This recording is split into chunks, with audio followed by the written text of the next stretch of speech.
मान तालुक्यातील दहिवड येथे भारतातील माने थर्माकोल म्युझियमचा शुभारंभ थाटामाटात संपन्न। माजी राज्यपाल व माजी खासदार श्रीनिवास पाटील यांच्या हस्ते कोनशिलेचं अनावरण करण्यात आलं।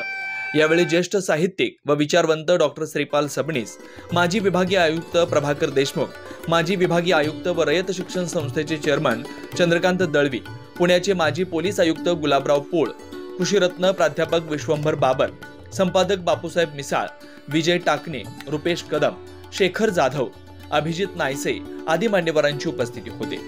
या शुभारंभ प्रसंगी बोलताना श्रीनिवास पाटील म्हणाले, दिवसेंदिवस माने थर्माकोल म्युझियमची महती वाढत जाईल। तसेच विद्यार्थ्यांनी म्युझियम पाहून यातून नवीन काय करता येईल याचा शोध घेतला पाहिजे।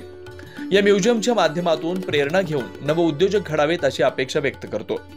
श्रीपाल सबनीस म्हणाले, मानदेशाच्या इतिहासात रामदास माने यांचं नाव सुवर्ण अक्षरात कोरलं जाईल एवढं कर्तृत्व त्यांचं आहे। गरीब विद्यार्थ्यांना ज्ञान सहज उपलब्ध व्हावं ही तळमळ त्यांच्यात असून त्यासाठी विद्यार्थ्यांना सर्वतोपरी मदत करण्याची त्यांची तयारी आहे। बुद्धीचं कौशल्य व मनगटाच्या बळावर त्यांनी घेतलेली उत्तुंग झेप खरंच कौतुकास्पद आहे। रामदास माने हे खऱ्या अर्थानं मानदेशाचे टाटा अंबानी आहेत। गुलाबराव पोळ म्हणाले, मानदेशाचा अस्सल हिरा म्हणजेच रामदास माने।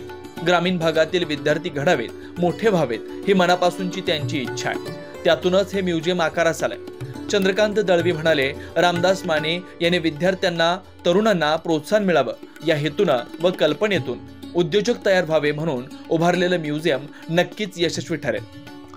प्रभाकर देशमुख म्हणाले, मानदेशाचं नाव सातासमुद्रापार नेणारे उद्योजक म्हणजेच रामदास माने। त्यांचा अत्यंत प्रतिकूल परिस्थितीवर मात करून रोजगार हमीचा मजूर ते यशस्वी उद्योजक हा प्रवास आपणा सर्वांसाठी अभिमानास्पद आहे व प्रेरणादायी आहे।